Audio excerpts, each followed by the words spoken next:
Jai Ram Krishna. Good morning, students. From now onwards, I will be explaining definitions and concepts related to every chapter that will be useful to understand the remaining concepts. In this session, I will explain Newton's first law of motion. What is inertia? Types of inertia. Newton's laws of motion are given by Newton, which are applicable when the objects are moving with less velocities compared to speed of light. If the objects are moving with higher velocities comparable to speed of light, then we have to use relativistic equations. Now, there are two types of objects. One is extended object, second one is a point object. When you take a train and a monkey on the train, monkey is a point object and the train is an extended object. When I say force is acting on the object, it means that force is acting on the mass. When I say that mass is maybe point object or mass may be extended object. When force is applied on the mass, force is applied on a point mass. When I say force is applied on an extended object, I consider that the force is applied on the center of mass of the extended object. Now, what is Newton's first law of motion? Every object continues its state of rest or uniform motion until an external force is applied on it. Here I said rest and motion. These are called states. There are two states, state of rest and state of motion. With respect to this room, this board is at rest. With respect to this room, I am in motion. To change the state from rest to motion or motion to rest, I have to apply external force. Here object means mass. When force is applied, the object will accelerate. Now, the object continues its state of rest means it cannot change its state by itself. It wants to continue its same state. The board cannot change its state by itself until an external force is applied. Here, this continuity or beingness is called inertia. Then what is force and what is inertia? First, I define force. Force is a physical quantity that changes or tries to change position or state or shape or size of the object. Sometimes it changes, sometimes it tries to change. Here I have taken an object and applied force on the object.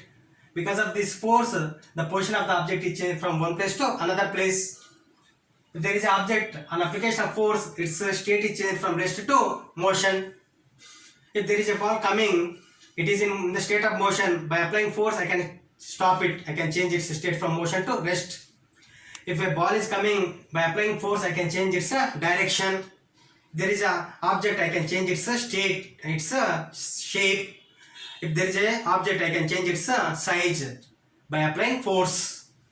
Now I am applying force on the black board. This force is incapable of changing shape or size or position of the board. Sometimes it is capable, sometimes it is incapable.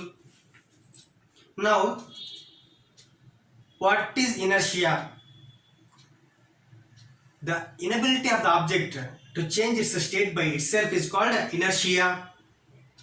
Means object cannot change its state by itself. Let us take one example. Suppose you are sleeping. What is your state? Sleeping. Your father comes and wakes you up, and you say, I want to continue some more. I want to sleep some more time. It means that you want to continue the same state. You oppose the change in state. Suppose that some other time you are playing, and your father says, come and read. You will say, I want to play some more time. You want to be in the same state, beingness. You oppose the change in state. That beingness is called inertia. The opposition offered to the change of state is called inertia. The same happens with the mass. Now, this inertia is classified into three parts as we observe. Inertia of rest, inertia of motion, inertia of direction. What is inertia of rest? The inability of the object to change its state of rest by itself is called inertia of rest. or the opposition offered by the object to change its state of rest by itself is called inertia of rest. Let us take one example. There is a bus. In the bus I am standing, catching the horizontal bar. Of a sudden bus moves. My feet which are in contact with the floor of the bus moves because of frictional force, but I fall backward. This is because of inertia of rest of my body. Now, what is inertia of motion? The inability of the object to change its state of motion by itself is called inertia of motion. Let us take the same example. As the bus is moving, the driver applies the brakes suddenly. After sudden he applies brakes. So what happens is I fall forward.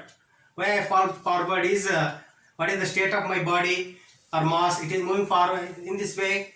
But bus is stopped. With the bus my feet are in contact. So because of friction, the part which comes to rest first is my foot. The feet, they come to rest, and finally I retain my original position. Yes, this is because of inertia of motion.